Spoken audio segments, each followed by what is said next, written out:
মুখ্যমন্ত্ৰীয়ে কি কৈছে? মুখ্যমন্ত্ৰীয়ে কৈছে জুবিন গাৰ্গৰ ন্যায় আমি দিম, ন্যায় পাব, আৰু জুবিন গাৰ্গে ন্যায় পাবই লাগিব। Justice for Zubeen. মুখ্যমন্ত্ৰী ডাঙৰীয়াৰ ওপৰত বিশ্বাস আছে নাই? জুবিন গাৰ্গক বাচিব আছে?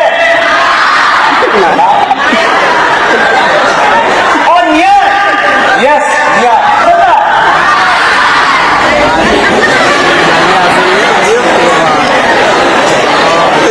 মুখ্যমন্ত্ৰী ডাঙৰীয়াৰ ওপৰত বিশ্বাস আছে নাই? জুবিন গাৰ্গক বাচিব আছে?